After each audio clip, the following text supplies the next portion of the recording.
Success Mantra, V shape future. Hello everyone, welcome you all in today's the Hindu news analysis. I am really sorry कि ये 2 दिन नहीं हो पाया news analysis and उसका कसर हम पूरा करेंगे। एक बच्चे ने कमेंट भी किया कि आप जितना बैकलॉग टॉपिक्स उनको कवर करा दो, बट इसमें सारे बैकलॉग्स हैं 24, 25, 26 3 दिन के टॉपिक्स हैं मोस्ट ऑफ द, और कुछ ज़्यादा कुछ हुआ भी नहीं बीच में, एंड ज़्यादा कुछ हुआ नहीं, माय बैड, बुरा मत माना। एंड चंद्रयान हुआ था, obviously that was a great success for India, but Chandrayaan वाला पार्ट हम मंडे को एक बार और कवर करेंगे। जिन लोगों ने नहीं देखा है चंद्रयान वाला वीडियो देख लो, जिस दिन लॉन्च हुआ था हमने उसी दिन उसको पढ़ लिया था, ठीक है। अब जो पार्ट है चंद्रयान का, तो लूना से थोड़ा बहुत रिलेट करेंगे, और चंद्रयान का एक रियर साइड वाला है आर्टिकल जो आज हिंदू में आया, तो उसको मैंने इसमें इंक्लूड कर दिया है, तो please go through that and you are good to go. एक टॉपिक पे इतना टाइम इन्वेस्ट मत करो, क्योंकि बाकी सारे टॉपिक्स भी हैं आपके लिए, and I am trying to bring that 1 month series, right. तो आई ट्राई कि एज सुन एज पॉसिबल उसका PDF बने, and I will make July, right, and I really want to do that, ठीक है। चलो, Bharat New Car Assessment Programme, LUPEX, seamless M40, PM Modi South Africa गए हैं, वहीं से वो ग्रीस भी गए हैं, तो वो भी देखेंगे। अस्त्र मिसाइल, स्मार्ट सिटीज मिशन, और इसमें आगे और भी टॉपिक्स हैं। नॉर्थ आर्कटिक का रूट इंडिया का देखने की कोशिश करेंगे, ठीक है। चलिए, तो Bharat New Car Assessment Programme में एग्जैक्टली है क्या कि जो कार एक्सीडेंट्स होते हैं उनको 5 स्टार, 1 स्टार, 2 स्टार रेटिंग दिया जाएगा। जैसे कि कोई कार बनाए या फ्रिज बनता है, फ्रिज आती है, तो उसमें होता है 3 स्टार फ्रिज, 4 स्टार फ्रिज, मतलब कितना कंजम्पशन करती है। वैसे ही कार्स में होगा अब आगे जा करके कि उसमें 3 star, 2 star, 1 star, 5 star cars होंगे कि क्या इम्पैक्ट है इसका एक्सीडेंट रेशियो, ठीक है। तो ये चीज़ है, अक्टूबर 1, 2023 से स्टार्ट हो जाएगा, और ये टेस्टिंग प्रोटोकॉल इंडिया में लाया जा रहा है, NCAP लेके आ रहा है। स्टैंडर्ड, इंडस्ट्री स्टैंडर्ड 196 के हिसाब से ये पब्लिश की जाएंगे इसके गाइडलाइंस।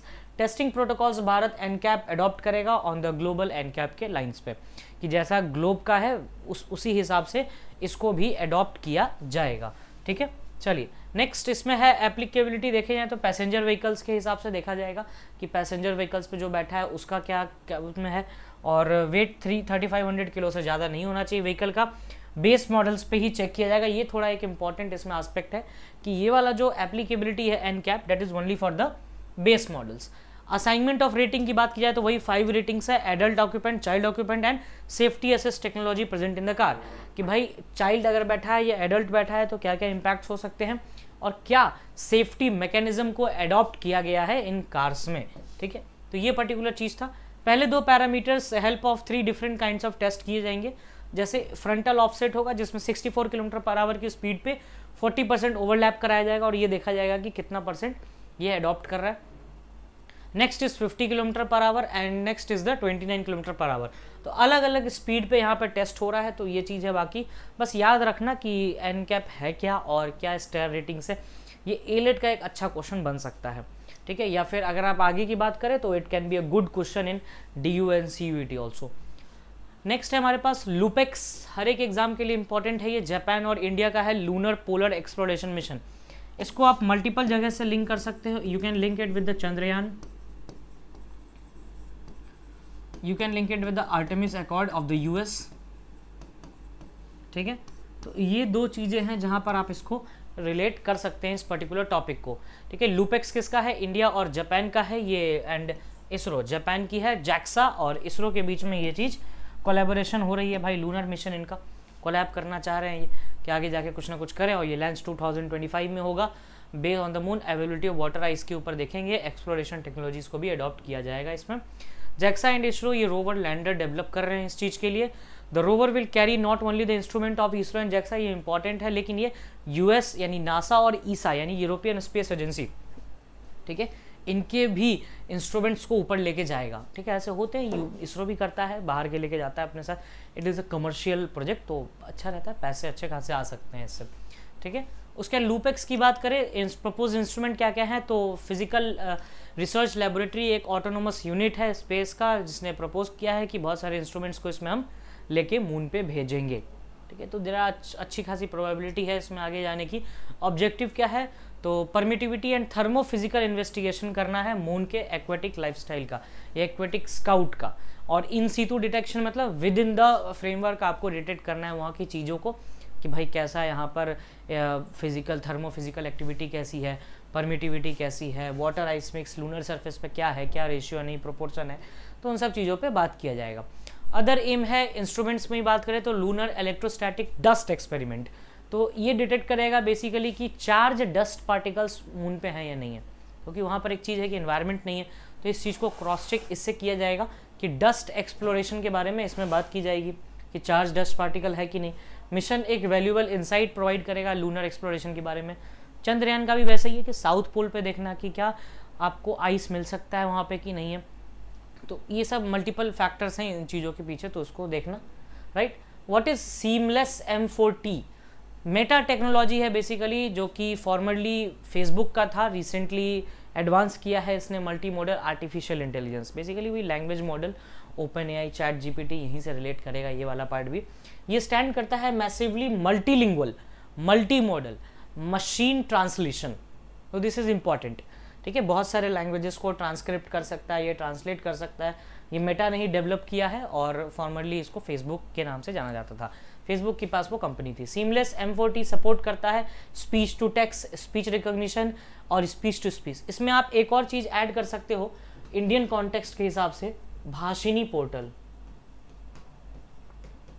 है ना। इस पर्टिकुलर भाषिनी पोर्टल को आप यहाँ पे कंप्लीटली ऐड कर सकते हो and it will give you good aspect regarding this seamless M4T, ठीक है। टेक्स्ट टू टेक्स्ट है, टेक्स्ट टू स्पीच ट्रांसलेशन भी है।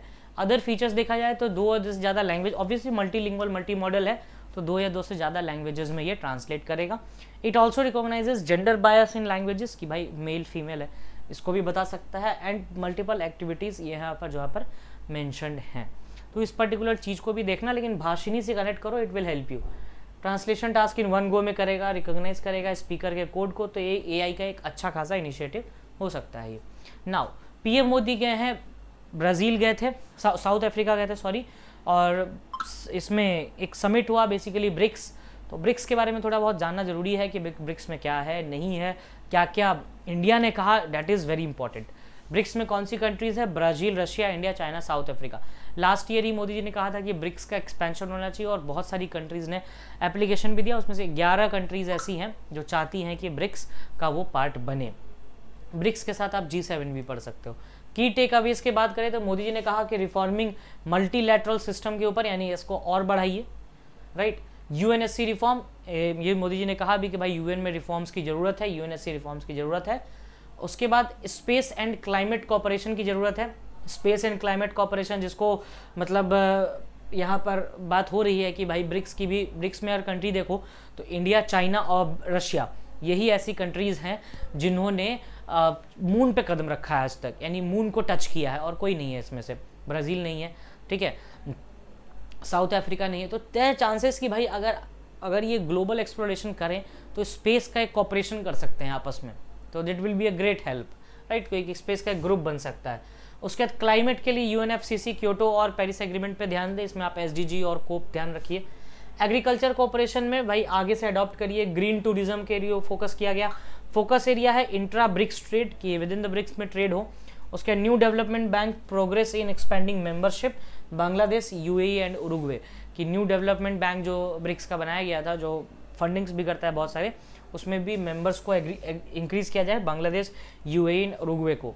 ब्रिक्स में भाई अर्जेंटीना भी शामिल होना चाह रहा है ब्रिक्स में, अगर देखे जाए आप वहाँ से साउथ अमेरिका से, ठीक है, और अफ्रीकन कंट्रीज़ भी कुछ आना चाहती हैं, यूरोपियन कंट्रीज़ भी आना चाहती है, तो सबको चांस दिया जा सकता है आने वाले टाइम में, ठीक है। प्राइम मिनिस्टर ने, ये ब्रिक्स समिट हुआ 22 अगस्त को, it was the 15th BRICS, और ये फर्स्ट इन पर्सन ब्रिक्स हुआ है 2019 के बाद से, क्योंकि कोविड चल रहा था, everyone is aware about it, तो उसमें कोई खास डिस्कशन की बात है नहीं। चलिए फिर आगे देखते हैं। तो ब्रिक्स में 5 मेंबर्स हैं, ये ब्रिक्स का डेटा है जिसमें 40% ऑफ वर्ल्ड पॉपुलेशन को रिप्रेजेंट करता है, 30% ऑफ वर्ल्ड की territory, 23% of global GDP and 18% of world trade जो है वो ब्रिक्स का है। अगर ब्रिक्स इतनी बड़ी ऑर्गेनाइजेशन है ना, तो ये थोड़ा सा याद करने वाली चीज़ें। टाइमलाइन देखा जाए तो 2001 में जिम ओ'नाइल, ठीक है, ये गोल्डमैन सैक्स के पर्सन, उन्होंने ब्रिक वर्ड टर्म दिया था, इसमें साउथ अफ्रीका ओरिजिनली नहीं था, ठीक है। फिर उसका 2006 में एक इनफॉर्मल मीटिंग हुई और फिर बाकी सारी कंट्रीज इसमें ऐड हुई। 2009 में पहला ब्रिक्स समिट हुआ रशिया में, 2001 का बना गोल्डमैन सैक्स, और 2009 में पहली बार ये समिट, मतलब इसको मीटिंग किया गया, इस मीटिंग लेवल पे लाया गया। 2010 में साउथ अफ्रीका इसका मेंबर बना, और न्यू डेवलपमेंट बैंक जिसकी मेंबरशिप बढ़ाने की बात हो रही है, जिसमें बांग्लादेश, यूएई और बाकी कंट्रीज़ में भी आए, तो वो इसमें शामिल हो सकता है क्योंकि इसकी फंडिंग्स अच्छी रही हैं, आज तक अच्छा हिस्ट्री रहा है, तो that's why countries want to come, की इंफ्रास्ट्रक्चर डेवलपमेंट में हेल्प हो पाएगी। तो ये थोड़ा सा ये ब्रिक बैंक क्या है, न्यू डेवलपमेंट बैंक, तो ये पीछे स्लाइड से आप इसको टैली कर सकते हो। Next is 15th brick summit, अभी करेंटली है। थीम इस बार का ये participation for the mutually accelerated growth, sustainable development and inclusive multilateralism. इसमें आप SDGs को कनेक्ट कर सकते हो, सस्टेनेबल डेवलपमेंट गोल्स, राइट, है ना, आप SDGs के बारे में बात कर सकते हो, प्लस UNFCCC के बारे में बात कर सकते हो। तो दीज आर द एरियाज जहाँ पर आप बात कर सकते हो, है ना। तो थोड़ा सा आसान रखो इस चीज़ को, कनेक्टिविटी बढ़ाओ, जितनी कनेक्टिविटी होगी उतना अच्छा चीज़ कनेक्ट होगा।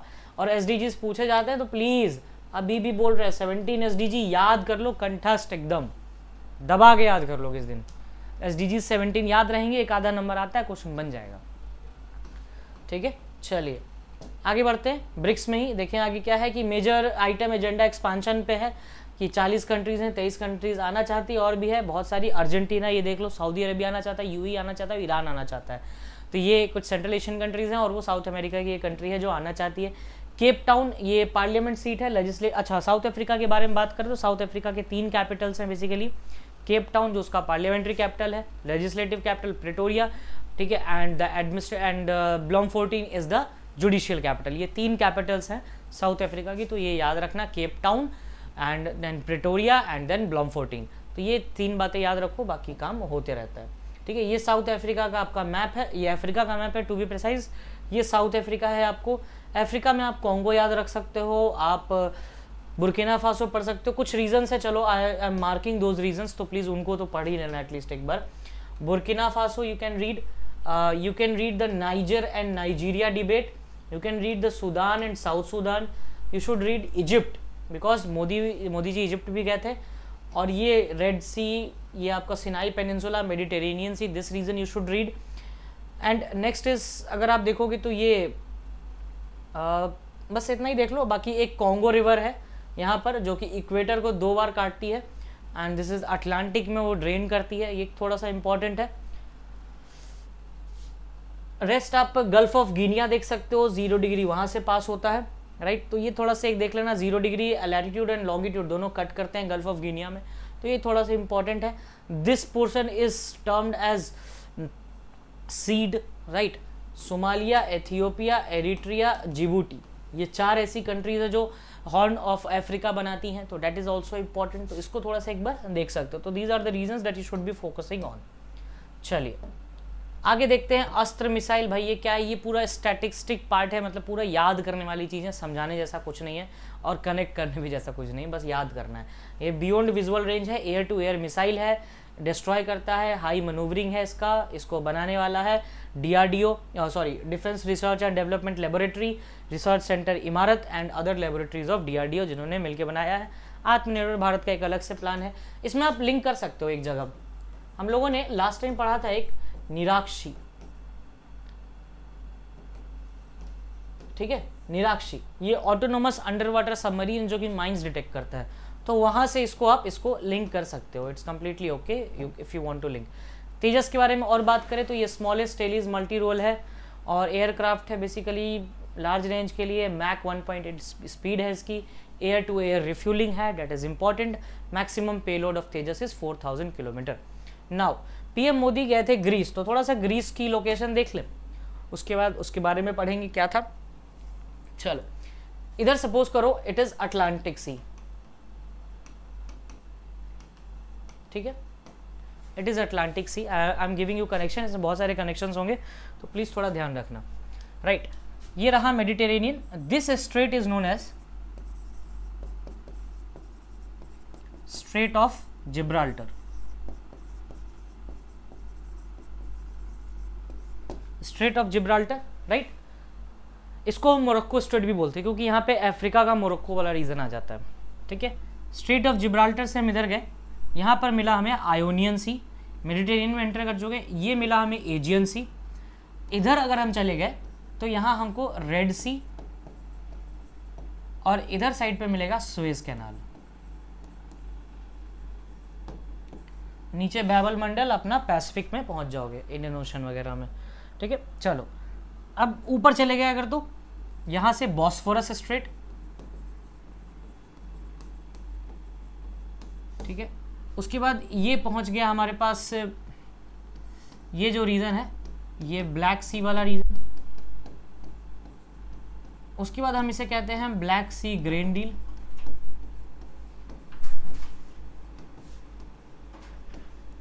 ठीक है। ये पर्टिकुलर साइट हो गया। यहां पर अगर ईरान पे ऊपर काम करोगे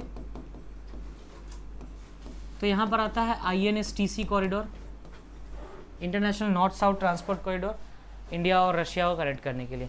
और ये रहा ग्रीस, एथेंस। तो ये थोड़ा सा इम्पॉर्टेंट है,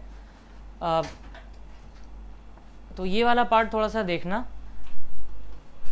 अब चलिए आगे बढ़ते हैं इसमें। Following is visit to the South Africa, गए थे ब्राज़ील में, तो चलो हो क्या आगे घूमते हैं भाई, कहीं ग्रीस चलते हैं, तो ग्रीस भी चले गए। 40 साल बाद पहला कोई प्राइम मिनिस्टर जो गए हैं, अब्दुल कलाम आज़ाद के टाइम पे, डॉक्टर APJ अब्दुल कलाम के टाइम पे बहुत अच्छे रिलेशंस हुए थे हमारे ग्रीस के साथ। हिस्टोरिकल लिंकेजेस देखा जाए तो 2500 साल पुराना मॉडर्न किंग से रिलेट करता है हिस्ट्री।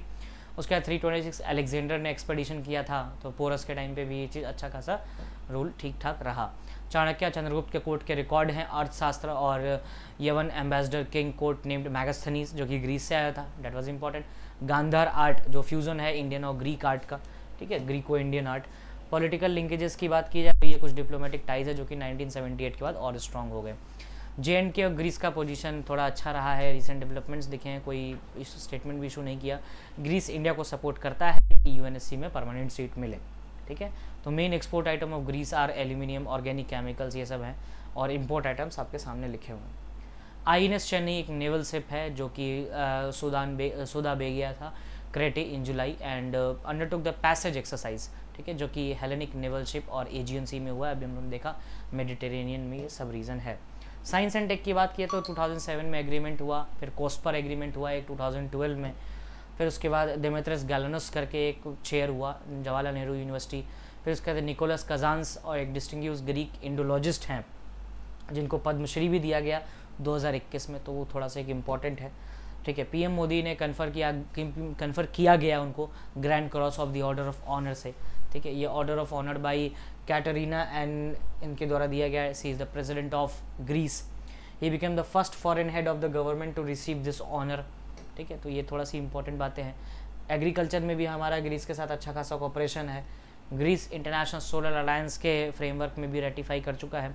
ISA की जो इंडिया ने बनाया था, ISA इंडिया और फ्रांस ने 2015 में, जिसका हेडक्वार्टर गुरुग्राम में है, ठीक है, कि 300 से ज़्यादा कंट्रीज़ इसमें पार्टिसिपेटेड, बहुत सारी कंट्रीज़ में पार्टिसिपेटेड हैं।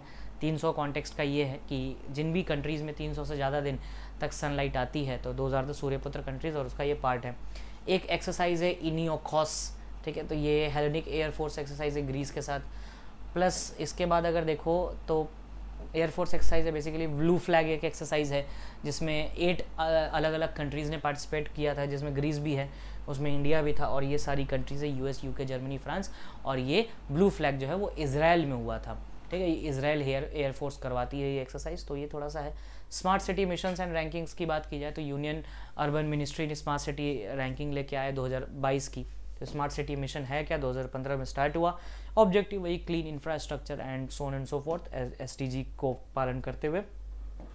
कुछ इसके गाइडलाइंस है तो उनको बस देखना, याद करने की ज़रूरत नहीं है इसको, ठीक है। Coverage of smart city 100 cities को टारगेट है, 50-50 फार्मूला है, मतलब स्टेट 50 और सेंटर 50, चाहे UT हो चाहे कोई भी हो। और 2022 का इसमें देखा जाए तो Indore, Surat and Agra were named as second and third best cities, और मध्य प्रदेश सबसे टॉप रहा as usual Indore, and Tamil Nadu second state, third prize share किया राजस्थान और UP ने। तो ये वाला थोड़ा याद करने की ज़रूरत है, फैक्चुअल इन्फॉर्मेशन है। Now India and the Northern Sea Route, Northern Sea Route देखा जाए तो अगर ये इंडिया का पोजीशन है तो इधर से आप जा सकते हो, सॉरी, ठीक है, इधर से आप जा सकते हो, इधर यहाँ से इधर जा सकते हो रशिया साइड पे। तो यही है नॉर्दर्न सी रूट के बारे में। Total length of the route आपको इसमें थोड़ा बहुत आइडिया होना चाहिए कि कितना है, right. And 40% of global oil का रिजर्व वहाँ पर है। प्लस आगे देखा जाए तो नॉर्दर्न सी रूट को देखो तो ये जो मैप है उसको ही देखो, इतना ये थ्योरेटिकली मत करो इसको। 5600 किलोमीटर का है ये, कारा सी वगैरह से जाता है। कारा सी रशिया में ही ऊपर साइड पे, यूरोप साइड पे। प्लस 2021 में ब्लॉकेज हुआ था स्वेज कैनाल के बाद, और जो कि एक इम्पॉर्टेंट रूट है इसका। India's engagement with the Arctic, तो 1920 में हम लोगों ने सवलवार ट्रीटी भी साइन की थी। इंडिया साइंटिफिक स्टडीज़ करता है आर्कटिक रीजन में। ये लास्ट ईयर भी न्यूज़ में था, हम लोगों ने वहाँ हिमाद्री रिसर्च स्टेशन बनाया हुआ है। फिर उसके बाद लास्ट ईयर 13 एक्सपीडिशंस हुए हैं आर्कटिक के। इंडिया एक ऑब्जर्वर स्टेटस है आर्कटिक काउंसिल में, 5 अदर मेंबर्स इंक्लूडिंग चाइना। तो आर्कटिक काउंसिल थोड़ा सा एक इम्पॉर्टेंट एस्पेक्ट हो जाता है यहाँ पर, राइट। तो इसको बस इस पर्सपेक्टिव से देखो। और उसके बाद देखें तो चेन्नई और व्लादिवोस्तोक कॉरिडोर भी है एक प्रोजेक्ट पूरा, जिसमें हम नॉर्थ को कनेक्ट करेंगे। ये टोटल 10,500 किलोमीटर का तो यही रूट है। And third is what taken the existing Saint Petersburg Mumbai route, ठीक है। ये आपको INSTC है बेसिकली, 16,000 किलोमीटर वाला जो बीच से निकाल रहे हो आप। नाउ मेरा बिल मेरा अधिकार स्कीम है, ये बेसिकली गवर्नमेंट ऑफ इंडिया का है, GST रिलेट करता है इनवॉइस इंसेंटिव के लिए, ठीक है।